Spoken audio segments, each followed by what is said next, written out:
Good afternoon my dear students, कैसे हैं आप लोग। आशा करता हूं कि आप लोग बहुत अच्छे होंगे। मेरे प्रिय छात्रों, आप लोग हमेशा मुझसे साइंस और मैथ पढ़ते हैं, लेकिन आज मैं आपको हिंदी पढ़ाने वाला हूँ। हिंदी क्लास 12 की प्रथम कविता को आज मैं बताऊंगा। इस कविता का नाम है करबक। और कब हम लोग पहले जायसी के बारे में जान लेते हैं, फिर हम लोग कविता के बारे में जानेंगे। तो मैंने बताया था आपको जायसी के बारे में, फिर से इसको एक बार मैं आपको दोहरा दूं। आप देख पाएंगे कि मलिक मोहम्मद जायसी जी का जन्म कब हुआ था, उनकी मृत्यु कब हुई थी। थोड़ा सा यहाँ एक बार ध्यान आप देंगे, ठीक है। यहाँ देखेंगे कि इनका जायसी जी का जन्म हुआ था 15वीं सदी के उत्तरार्ध, अनुमानतः 1492 में इनका जन्म हुआ था और निधन हुआ था 1548 में। अनुमान लगाया जाता है, ये भी यानी फिक्स नहीं है, ये भी अनुमान लगाया जाता है कि 1548 में इनका मृत्यु हुआ था। इनका निवास स्थान है उत्तर प्रदेश अमेठी, कब्र अमेठी में। और वहाँ एक जगह है जायस, उत्तर प्रदेश कब्र अमेठी में एक जगह है जायस, और जायस के नाम से ही इनका नाम रखा गया जायसी। इन्होंने जायसी नाम खुद जोड़ लिया था। तो मलिक मोहम्मद इनका नाम था, लेकिन जायसी जगह के नाम को इन्होंने जोड़ा और नाम इनका हो गया मलिक मोहम्मद जायसी। याद रखेंगे। तो जायसी, जायस जगह से। तो ऑब्जेक्टिव में बहुत बार पूछा गया है कि इनका जन्म स्थान क्या है, तो नाम तो जायसी है, तो जायसी है। ओके, अगला पिता का नाम था मलिक शेख ममरेज। मैं बार बार बोल रहा हूँ कि आप इनके क्या करेंगे, परिचय को याद कर जाएंगे, क्योंकि ऑब्जेक्टिव के लिए यही काफ़ी है। तो पिता का नाम क्या था, मलिक शेख ममरेज या मलिक राजे अशरफ है, ठीक है। और गुरु के इनके थे, बहुत बार गुरु भी पूछा गया है, सूफी संत शेख मोहिदी और सैयद अशरफ जहांगीर इनके गुरु का नाम था। इनकी जो वृत्तियां हैं, इनके कार्य जो है वो आरंभ में जायस में रहते थे और किसानी करते थे। शुरू में ये जायस में रहते थे, जायस जो जगह है वहीं पे रहते थे और किसानी करते थे। और बाद में शेष जीवन फकीरों की तरफ इन्होंने बिताया। तो इन्होंने अपना शेख जीवन फकीर की तरह इसलिए बिताया क्योंकि बचपन में ही इनके माता पिता इनको छोड़कर चले गए। इनके माता पिता जब मर गए तो ये साधु फकीरों के साथ रहने लगे और अपना जीवन बिताया। बचपन में ही अनाथ हो गए। देखिए यहाँ पर भी लिख दिया मैंने, ये अनाथ हो गए थे, यानी बचपन इनके माता पिता इनको छोड़कर चले गए। साधु फकीरों के साथ ये भटकते हुए अपना बचपन इन्होंने बिताया। और सबसे बड़ी बात यह है कि मलिक मोहम्मद जायसी जी जन्म से बहुत सुंदर थे। जब इनका जन्म हुआ तो बहुत ही सुंदर थे, चांद जैसा इनका सूरत था। लेकिन बाद में ईश्वर ने इनको कुरूप बना दिया, यानी इनको जब चेचक निकलते ही क्या हुआ, इनका बायां आँख और बायां कान दोनों डैमेज हो गया। सिर्फ एक ही आँख उनका रह गया था और ये कुरूप हो गए थे। चेचक निकलने के बाद इनका रूप यानी अच्छा नहीं लग रहा था। तो चेचक के बाद तो वहीं यहाँ मैंने लिख दिया, आप देख पाएंगे। यहाँ देखिएगा, व्यक्तित्व क्या है, चेचक के कारण रूपहीन तथा बाईं आँख और कान से वंचित रहे। मृदुभाषी थे, मन स्वे और स्वभावतः ये संत है, माने मधुर बोलते थे और स्वभाव से ये संत है, ठीक है।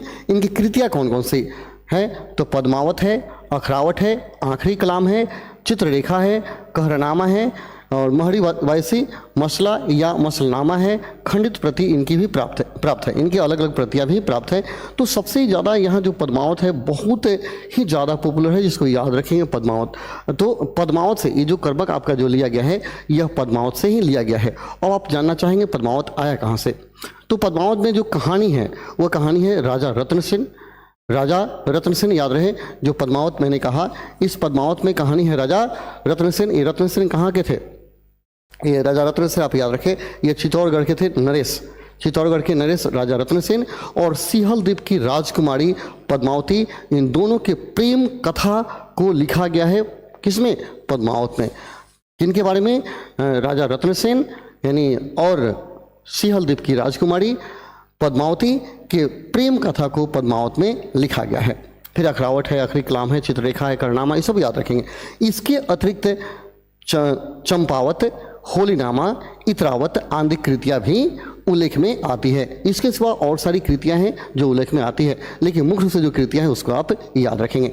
तो आपने क्या समझा कि जो करबक है इनकी रचना कौन की है, मलिक मोहम्मद जायसी। इनका जन्म कब हुआ था, तो 1492 में अनुमान लगाया जाता है। मृत्यु कब हुआ था, तो 1548 में अनुमान लगाया जाता है। और जन्म स्थान कहाँ है, तो उत्तर प्रदेश के जायस नामक जगह पर इनका जन्म हुआ था। इस कारण से इनका नाम क्या हो गया, मलिक मोहम्मद जायसी हो गया। जगह के नाम से इनके नाम को फेमस किया गया है, यानी अपने नाम को रखे हुए हैं। तो इसको आप याद रखेंगे कि इनका जन्म कहाँ हुआ, कहाँ मृत्यु हुआ, और सबसे पॉपुलर जो कृतियाँ हैं वो क्या है, पद्मावत। और मैं बता दूं, जो आपका करवक है, करवक का मतलब क्या हो, छोटे छोटे शब्दों को जोड़कर बड़ा बनाना, करवक का मतलब ही होता है, जिसे हम लोग पढ़ने जा रहे हैं। तो करवक हम लोग पढ़ेंगे। उन्होंने मलिक मोहम्मद जायसी ने छोटे शब्दों को जोड़कर एक कविता का रूप धारण कर दिया है। कैसे उन्होंने धारण किया है इसमें आप लोग पढ़ेंगे। तो मैं फिर से कह दूं, पद्मावत में क्या था, पद्मावत में क्या है, तो राजा रत्न सेन, राजा रत्न सेन कहाँ के हैं, चित्तौड़गढ़, चित्तौड़गढ़ के राजकुमार रत्न सेन और सिहल द्वीप की महारानी कौन, पद्मावती के प्रेम कथा को पद्मावत में लिखा गया है। वहीं प्रेम कथा का कुछ अंश आपके करवक में दिए गए हैं। प्रथम करवक में पद्मावत के प्रथम भाग को से लिया गया है और अंतिम भाग से दूसरा करवक लिया गया है। इन दोनों करवक आपके पद्मावत जो किताब है उसी से लिए गए हैं। इसी के बारे में हम लोग आज पढ़ने वाले। तो सारी बातें जो मैं बताई उसको याद रखेंगे, यही आपके ऑब्जेक्टिव में पूछे जाते हैं। ठीक है, चलिए हम लोग कविता को शुरू करते हैं। बहुत ही बेहतर ढंग से हम लोग पढ़ेंगे, मज़ा आ जाएगा। ओके, तो बहुत सारे लोग जुड़े हुए हैं, बहुत बढ़िया। चलिए हम लोग देखते हैं कविता को। तो बहुत सारी बात आप जान गए होंगे, कविता आपके सामने है। दोस्तों, जब भी कविता आप पढ़िएगा तो कविता पढ़ते समय चाहे कोई कविता हो, आप लय में पढ़ेंगे। जैसे हनुमान चालीसा पढ़ा जाता है ना, चालीसा की तरह पढ़िए, तब मज़ा आएगा। जैसे कैसे पढ़ेंगे इसको, पहले पढ़ना तो सीख लीजिए। इसे पढ़ेंगे, एक नैन कवि मोहम्मद गुनी, सोई बिमोहा जय कवि सुनी, चांद जैस जग विधि अवतारा, दीन कलंक किन्ह उजियारा, जग सूझा एक ही नैना, उआ सुख अस नख तन महा, जो लही अम्बही डाब न होई, तो लही सुगंध बसाई न सोई, किन्ह समुद्र पानी जो खारा, तो अति भवहु सूझ अपारा, जो सुमेरु त्रिशूल विनाशा, भा कंचन गिरी आगे आकाशा, जो लही घड़ी कलंक न पारा, कांच होई नहीं कंचन खरा, एक नैन जस दर्पण, एक नैन जस दर्पण, औते ही निर्मल भाव, सब रूपवंत गही मुख, जो वहीं कई चाहो। तो इस तरह मैंने कोशिश किया लय में पढ़ने के लिए, लेकिन आप लय में ही पढ़ेंगे। कविता को लय में पढ़ने पर ही क्या होता है, पता चलता है क्या इसका मतलब होगा। अब हम लोग एक एक लाइन को देखेंगे बहुत ही सुंदर ढंग से। चलिए तो देखते हैं। यहाँ सबसे प्रथम लाइन में कवि क्या कहते हैं, ये प्रथम पद है उनका, प्रथम करवक है। प्रथम करवक कहा जाए, ज़्यादा बेटर है, पद ना कहा करें, इसको करवक कहेंगे। तो प्रथम लाइन में कहते हैं, एक नैन कवि मोहम्मद गुनी। मैंने पहले ही बता दिया है कि मलिक मोहम्मद जायसी पहले बहुत जन्म से बहुत सुंदर थे, लेकिन उनको जब चेचक निकला तो चेचक निकलते ही वे कुरूप हो गए थे। चेचक यानी मैया जो जब निकली तो कुरूप हो गए थे, और बायां कान बायां आँख उनका खत्म हो गया था, और देखने में भी वे कुरूप लग रहे थे। ठीक है, तो यहाँ कुरूप हो जाने का मतलब ये नहीं कि उनका गुण खत्म हो गया था। आज आप चांद को देखिए, चांद इतना सुंदर है फिर भी उसमें दाग है। मतलब जिसमें दाग है वो कुछ करके दिखाता है। ईश्वर ने अगर आपको कलंक दिया तो चमकने के लिए दिया, आप चमको। तो वहीं इसमें कह रहे हैं, एक नैन कवि मोहम्मद गुनी, यानी बोल रहे हैं कि एक नैन कवि मोहम्मद गुनी, यानी बोल रहे हैं कि मेरा एक ही नैन है, लेकिन कवि जो मोहम्मद है वे क्या है, गुणवान है, गुणी हैं। दो नैन की जरूरत नहीं है, एक ही नैन है, फिर भी वो गुणवान है। कहते सोई विमोहा जय कवि सुना, सोई विमोहा जय कवि सुना, जिसने कवि को सुना, जिसने कवि को सुना वही विमोह में, इनके मोह में पड़ गया, इनके प्रेम में पड़ गया, प्रेम में पड़ गया। चांद जैस जग विधि अवतारा, कहता चांद जैस मन चांद के जैसा, जग जग मन संसार, विधि माने भगवान ऊपर वाले ने, विधि अवतारा इनको अवतार दिया, चांद के जैसा जग ने इनको अवतार दिया। इसका देखिए कुछ लोग ऐसे हैं जो अलग ही अर्थ निकालते हैं, लेकिन आप जो शाब्दिक अर्थ है उसको जानिए। कह रहे चांद जैस जग विधि अवतारा, इस जग ने चांद के जैसा अवतार दिया, इनको बनाया। दीन कलंक किन्ह उजियारा, और उनको कलंक दे दिया। कलंक क्या दिया कि उनको जैसे ही क्या नहीं क्या चेचक निकला तो उनके आँख और कान गायब हो गए, वे कुरूप हो गए, उनको कलंक दे दिया, फिर भी उजियारा। आज आप देखिएगा पूरे संसार में प्रकाश में रहे, पूरा संसार इनको याद करता है, पूरा संसार, पूरे संसार को प्रकाशित किए हुए हैं, यानी प्रकाश दे रहे हैं। दीन कलंक, कलंक दिया गया, किन्ह उजियारा, फिर भी इन्होंने क्या किया, अपने आप को पूरे संसार में प्रकाश में रखा है, प्रकाश में वो रखा है। फिर से पढ़िए, चांद जैसे जग विधि अवतारा, विधि ने संसार ने चांद जैसा इनको अवतार दिया। दीन कलंक कलंक दिया, कीन उजियारा, फिर भी ये पूरे संसार में उजियारे प्रकाशमान रहे। अगला है, जग सूझा एक ही नैना, पूरे संसार से, जग माने क्या हुआ, संसार, सूझा माने समझ गए, एक ही नैना, एक ही आंख से इन्होंने पूरे संसार को समझ गया।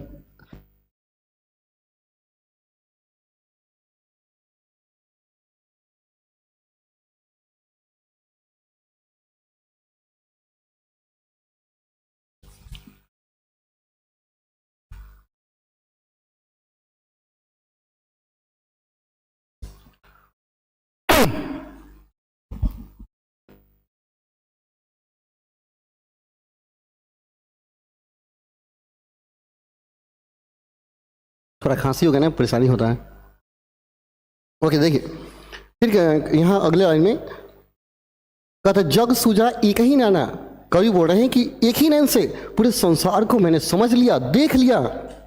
हुआ जैसे हुआ सुख अस नखतन महा, हुआ सुख अस नखतन महा, जैसे उगता है ना शुक्वा, देखिएगा शुक्र तारा होता है ना, शुक्र जैसे वो उगता है ना, तो पूरे नखतन में, पूरे नक्षत्र में क्या होता है, उसी की महिमा गाई जाती है, उसी को देखा जाता है।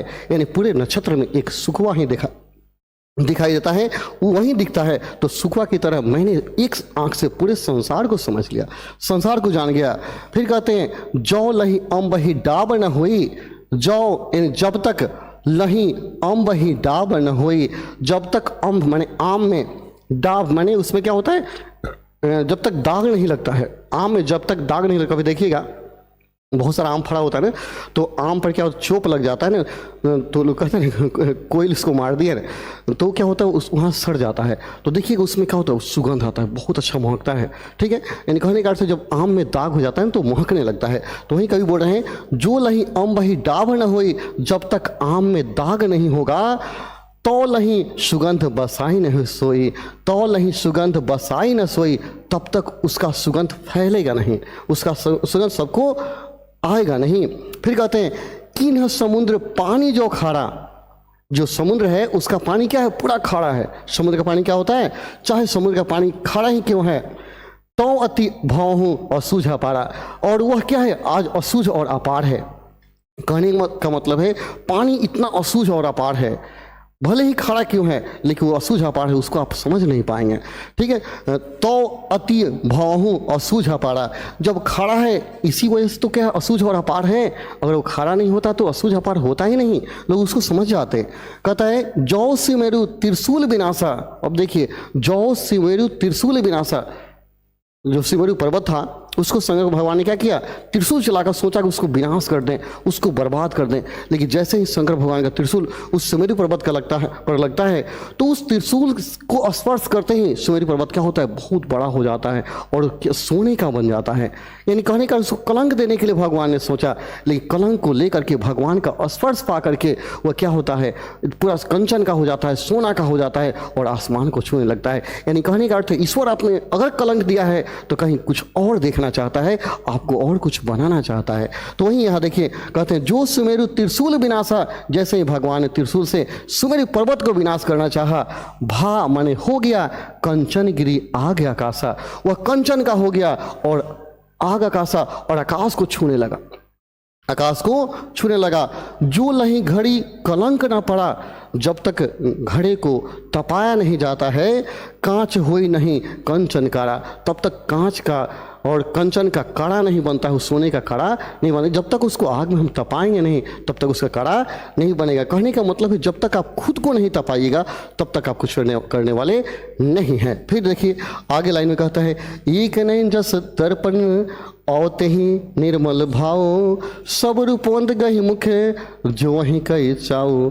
कहते एक नैन जस दर्पण, मेरे पास एक ही नैन है लेकिन दर्पण के समान है। अब देखते हैं दर्पण कितना निर्मल होता है, सबका वही दिखाता है जो आप में है, सच्चाई दिखाता है। तो वही बोलते हैं, एक नैन जस दर्पण, मेरा एक नैन है लेकिन दर्पण जैसा है, आते ही निर्मल भाव, और बिल्कुल निर्मल है, वो निर्मल है। सब रूपवंत गही मुख, और सारे रूपवान लोग मेरा मुंह जो होते हैं, कई चाओ, ताकि मैं दर्शन दूं, मेरा मुंह वो देख पाए।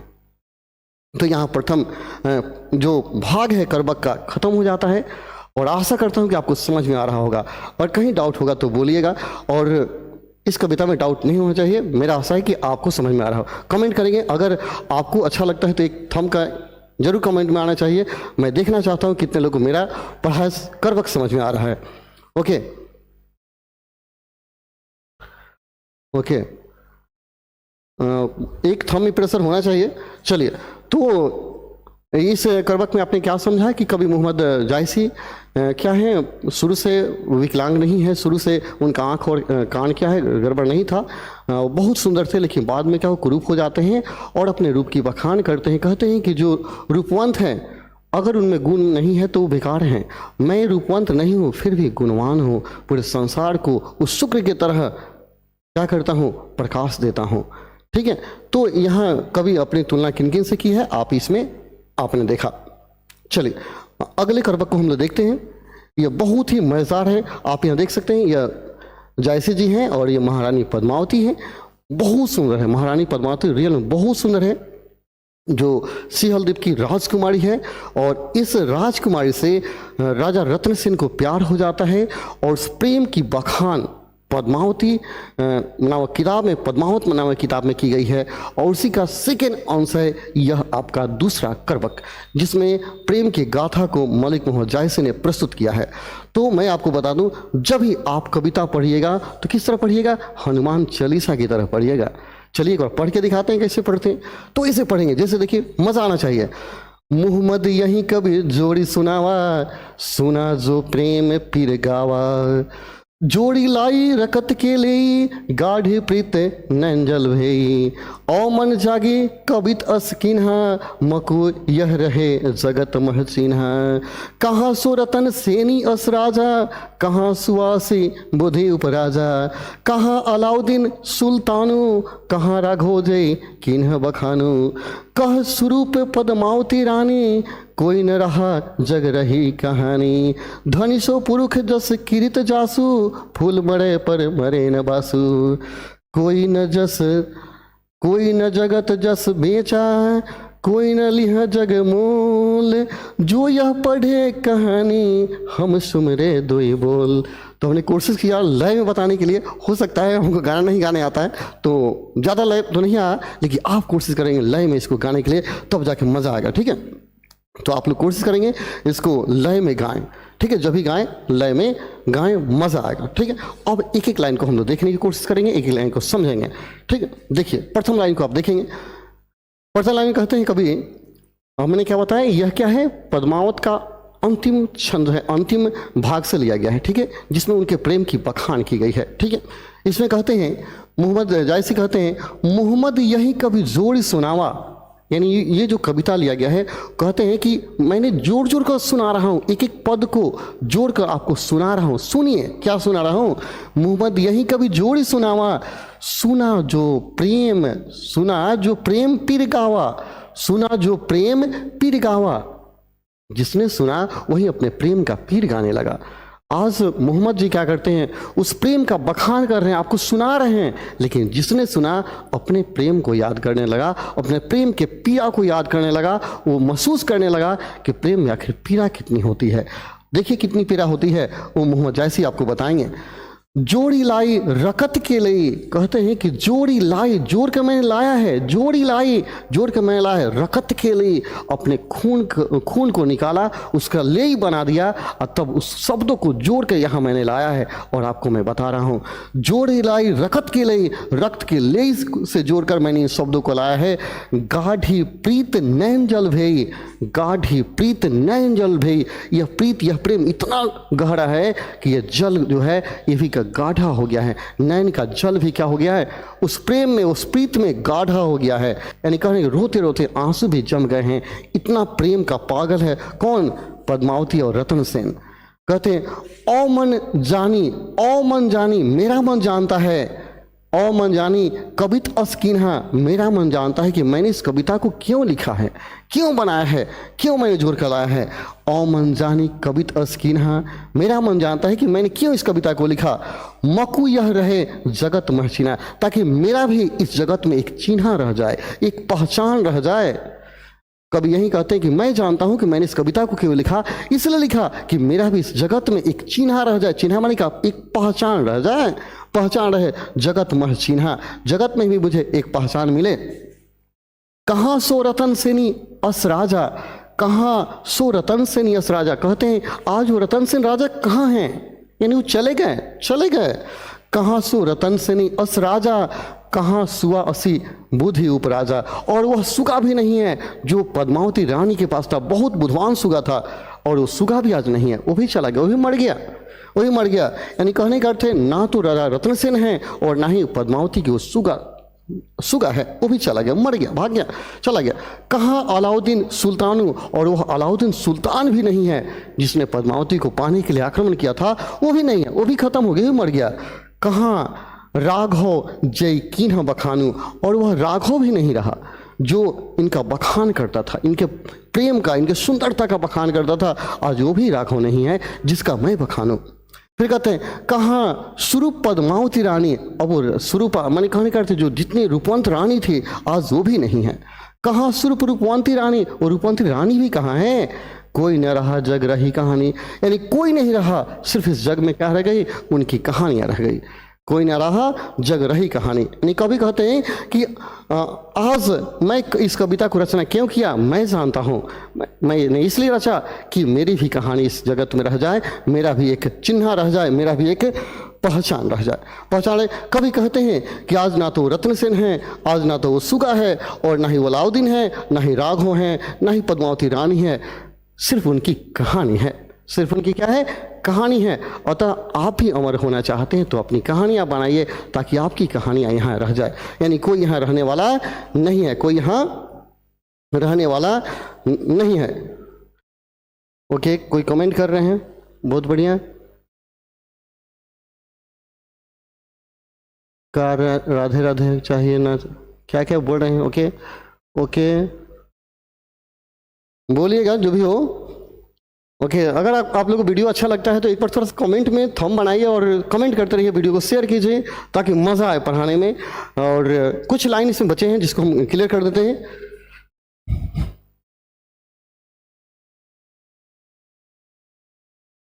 ओके ओके, बहुत बढ़िया कमेंट। ओके, तो आपने सीखा कि सब कोई यहाँ से चला जाएगा, किसी को रहना नहीं है, सिर्फ उसकी कहानी रह जाती है। एक गाना आपने सुना होगा, मैं एक लाइन बताऊंगा, भोजपुरी गाना है, उसमें कहता है केहू गइल के। ओके चलिए, उतना अच्छा से हमको गाने नहीं आता है लेकिन ट्राई करते हैं। ओके, एक थोड़ा सा एक लाइन मैं गाऊंगा, बताऊंगा। केहू गइल केहू बा, केहू गइल केहू बा, केहू जाए वाला बा, तोहरा जिंदगी के फिल्म उड़ाए वाला बा। फिर से, केहू गइल केहू बा, केहू जाए वाला बा, तोहरा जिंदगी के फिल्म उड़ाए वाला बा। मतलब कोई चला गया और कोई जाने वाला है, यानी कोई मर गया तो कोई मरने वाला है, और उसके ज़िंदगी का फिल्म क्या होने वाला है, उड़ाने वाला है। कहने का मतलब है कि आप ही नहीं रहेंगे, आपको भी जाना है, और आपके ज़िंदगी का जो फिल्म है, आज हम लोग जो भी कर रहे हैं पिक्चर ही नहीं, पूरा जन्म से लेकर मृत्यु तक एक पिक्चर है, और मरने के बाद सारा पिक्चर क्या हो जाता है, उड़ा जाता है। इसलिए मैंने कहा कोई गैल कोई बा, कोई जाए वाला बा, और तोहरा जिंदगी के फिल्म उड़ाए वाला बा। तो याद रखिएगा, ये बहुत ही प्रेम गाथा है। भले ही प्रेम गाथा में कहानियाँ ना हो, लेकिन उस कहानियों को पिरोने वाला कोई आ जाए तो मज़ा आ जाता है, जैसे जायसी जी हैं। अब देखिए अगले लाइन में क्या कहते हैं, धनी सो पुरुष जस कृत जासु, धनी सो पुरुष जस कृत जासु। कहता है वह पुरुष धनवान है, वह पुरुष क्या है, धनवान है, जिसकी कीर्ति चलती है, जिसकी कृतियाँ चलती है। मतलब कहने का अर्थ, आपको धनी तब कहा जाएगा, पैसा से धनी आप नहीं है, जबकि आपके कर्म, आपकी कृति इस संसार में चलने लगे तो सोचिए कि आप धनवान हैं। कहता है कभी कभी, धनी सो पुरुष जस कृत जासु, वही पुरुष धनवान है जिसकी कृति यहाँ चलती है। फूल मरे पर मरे न बासु, फूल मर जाता है, यानी डाली से टूट जाता है लेकिन उसका सुगंध नहीं जाता है। तो कहने का अर्थ है आपकी कृति अगर रहेगी तो भले ही आप चले जाएंगे लेकिन आपकी सुगंध इस संसार को सुगंधित करते रहेगी। तो सुगंध फैलाइए। अगले लाइन कहता है के न जगत जस बेचा, के न जगत जस बेचा, के न लिह जगमोल, जो यह पढ़े कहानी हम सुमिरे दुई बोल। बोले कि कोई न जगत जस बेचा, इस जगत में किसी ने अपने जस को नहीं बेचा, अपने जस को यानी परोपकार को कोई बेचता नहीं है। आप कहीं से परोपकार नहीं खरीद पाएंगे। जगत को न बेचा और कोई न लिया जस मोल, और ना ही उसका कोई मोल लगा सकता है। आपके परोपकार का ना तो कहीं बिक्री हो सकती है और ना ही इसका कोई मोल लगा सकता है। और जो यह पढ़े कहानी हम सुमिरे दुई बोल, जो यह कहानी पढ़ेगा हम भी थोड़ा सा समझ जाएंगे। कौन बोलते हैं? जायसी जी बोलते हैं कि कहानी लिखने का मतलब यही है, कविता लिखने का मतलब यही है कि जब जब कोई पढ़ेगा तब तब हमें याद करेगा। तो आशा करता हूं कि आपको बहुत अच्छा लगा होगा। ठीक है, तो कहीं अगर दिक्कत हो तो बोलिएगा। अब इसमें जो कुछ प्रश्न हैं, उत्तर हैं, उसको हम लोग कर लेंगे। चलिए इसके प्रश्न उत्तर को देखते हैं जो परीक्षा में पूछे जाते हैं। ओके चलिए, और बहुत सारे लोग कमेंट कर रहे हैं। ओके,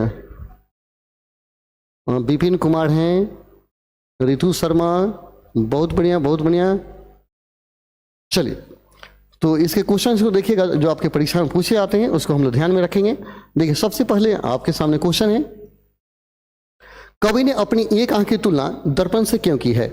कवि ने अपनी एक आंख की तुलना दर्पण से, उसे हमने चर्चा किया था ना। कवि कहता है कि मेरा आंख क्या है, दर्पण के जैसा है और बिल्कुल पवित्र है, क्यों की है? तो देखिए आंसर मैंने लिखा है, उत्तर कहता महाकवि जायसी ने अपनी एक आंख की तुलना दर्पण से इसलिए की है क्योंकि दर्पण जिस प्रकार स्वच्छ और निर्मल होता है, ठीक उसी प्रकार कवि की आंख है। एंड दर्पण के जैसा ही कवि की क्या है, आंख है। कोई व्यक्ति अपनी छवि जिस प्रकार साफ एवं स्पष्ट रूप से दर्पण में देख पाता है, ठीक है उसी प्रकार कवि की आंख भी स्वच्छता और पारदर्शिता का प्रतीक है। एक आंख से अंधा होकर भी कवि काव्य प्रतिभा से युक्त है, अतः वह पूजनीय है, वंदनीय है। कवि अपनी निर्मल वाणी द्वारा सारे जन मानस को प्रभावित करता है, जिसके कारण सभी लोग कवि की प्रशंसा करते हैं और नमन करते हैं। जैसी छवि वैसा ही प्रतिबिंब दर्पण में उभरता है, ठीक उसी प्रकार कवि की निर्मलता और लोक कल्याणकारी भावना उनकी कविताओं में दृष्टिगत होती है। तो इसी कारण से कवि ने अपने एक आंख की तुलना दर्पण से की है। आप इसका स्क्रीनशॉट ले लेंगे और इसको याद कर जाएंगे। ठीक है, चलिए, कहीं दिक्कत होगा तो बोलिएगा। ओके, अभी विपिन को बोलते हैं, मनु का है, पता नहीं क्या क्या बोल रहे हैं विपिन जी। ओके, आगे देखेंगे। दूसरा क्वेश्चन है, पहले करबक में कलंक, कांच और कंचन से क्या तात्पर्य है? कलंक, कांच और कंचन से क्या तात्पर्य है पहले करबक में? तो देखिए मैंने लिख दिया है, आप देख लेंगे।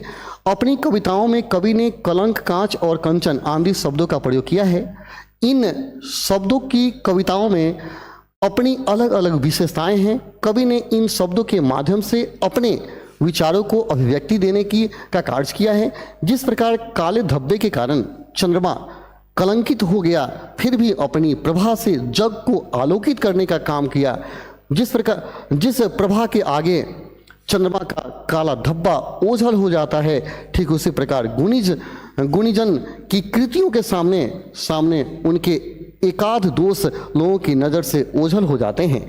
कंचन शब्द के प्रयोग करने के पीछे कवि की धारणा है कि जिस प्रकार शिव त्रिशूल द्वारा नष्ट किए जाने पर सुमेरु पर्वत सोने का हो गया, ठीक उसी प्रकार सज्जनों के संगति से दुर्जन भी श्रेष्ठ मानव बन जाते हैं। संपर्क और संसर्ग में ही यह गुण निहित है, लेकिन पात्रता भी अनिवार्य है।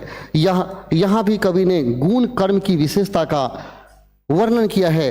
कांच शब्द की सार्थकता भी कवि ने अपनी कविताओं में स्पष्ट करने की चेष्टा की है। बिना धाड़िया में माने जिसमें सोना गलाया जाता है, मैंने लिख दिया, अर्थ समझ लेंगे। धाड़िया में गलाए कांच असली स्वर्ण रूप को प्राप्त नहीं कर सकता, ठीक उसी प्रकार संसार में किसी मानव को बिना संघर्ष, तपस्या और त्याग के श्रेष्ठता नहीं प्राप्त हो सकती है।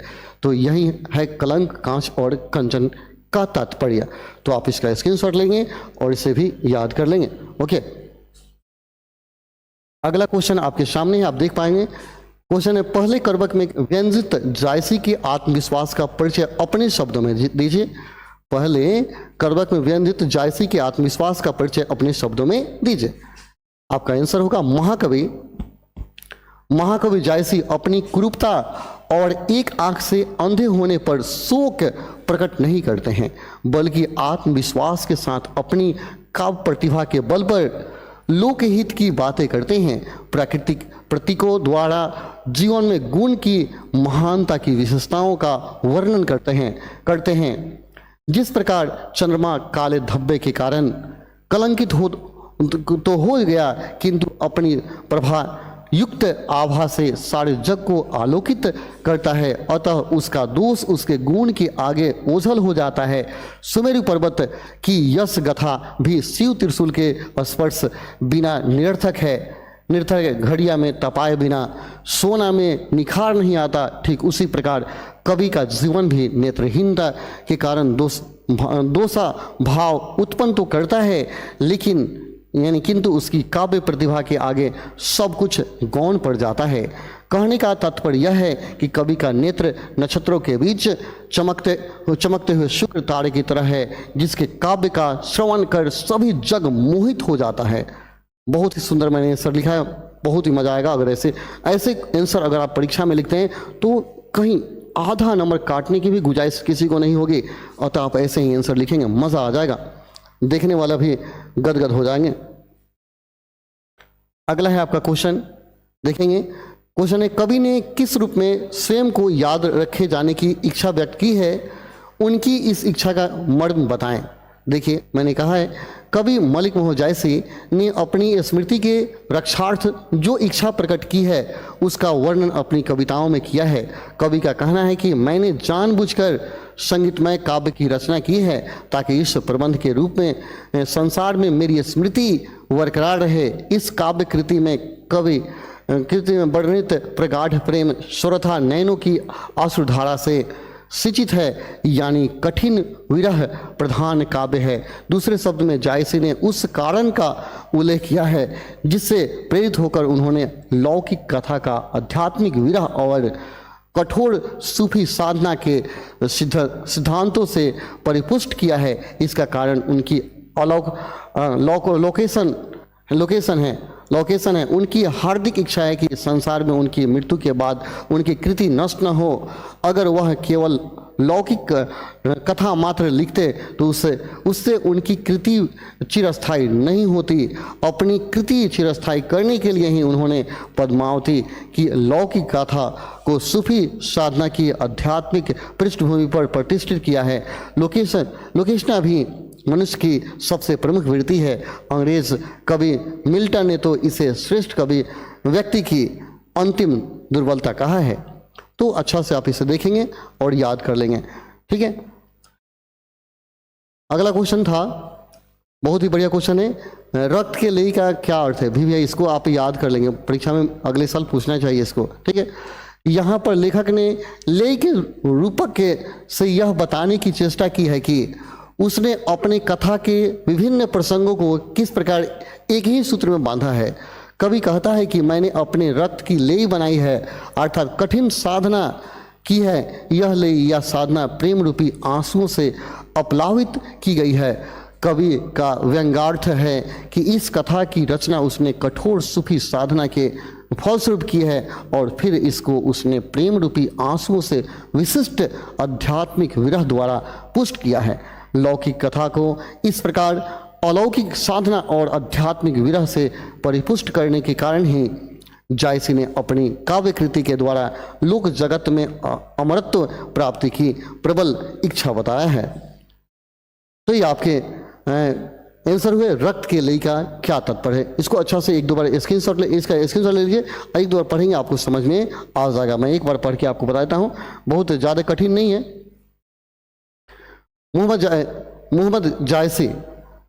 मोहम्मद यही कवि जोड़ी सुनावा। यहाँ कवि ने जोड़ी शब्द का प्रयोग किस अर्थ में किया है, ठीक है, ये बताना है। तो देखिए, मलिक मोहन जायसी ने अपने जीवन काल में समय समय पर लिखे गए प्रसंगों की एक व्यवस्थित प्रबंध के रूप में प्रस्तुत किया है। यह जोड़ी जोड़ना यानी व्यवस्थित करने के लिए प्रस्तुत हुआ है। कवि ने विविध प्रसंगों या घटनाओं को एक साथ प्रबंधन स्वरूप में व्यवस्थित कर लोक जगत में अपनी काव्य कृति को प्रस्तुत किया है। कवि ने अपनी कविता में प्रेम पीर की चर्चा की है। सूफी साधना का सर्वस्व है प्रेम पीर। इस प्रेम पीर की चर्चा सभी सूफी कवियों ने अपनी काव्य कृतियों में की है। जब साधक किसी गुरु की कृपा से उस दिव्य सौंदर्य स्वरूपी परमात्मा की झलक पा लेता है और उसके पश्चात जब उसकी वृत्ति की संसार की ओर पुनः पुनरावृत्ति होती है, तब उसका हृदय प्रेम की पीर या आध्यात्मिक विरह वेदना से व्यथित हो उठता है। गजब का आंसर है, आप इसको देखेंगे बहुत ही बड़े सुंदर ढंग से मैंने लिखा है। अगर ऐसे आंसर लिखते हैं ना तो परीक्षा में एक भी नंबर नहीं कटने वाला है, फुल का फुल नंबर आपको मिलेगा। तो यहाँ आपका कविता क्या होता है, खत्म हो जाता है पूर्ण रूप से। कैसा लगा कविता आप कमेंट में जरूर बताएंगे कि कैसा लगा, ताकि हम भी समझें कि मेरा मेहनत आपको कैसा लगा, ताकि फिर हम अगले कविता को लेकर आएँ और इससे भी मज़ेदार ढंग से आपको पढ़ाएं। तो चलिए फिर मिलते हैं कुछ देर बाद। आज हम लोग मैथ पढ़ने वाले हैं और इसके बाद दूसरे सब्जेक्ट को पढ़ें। चलिए मिलते हैं कुछ देर बाद, तब तक के लिए धन्यवाद। जय हिंद, जय भारत, जय मेरे प्रिय छात्रों और जय प्रज्ञा।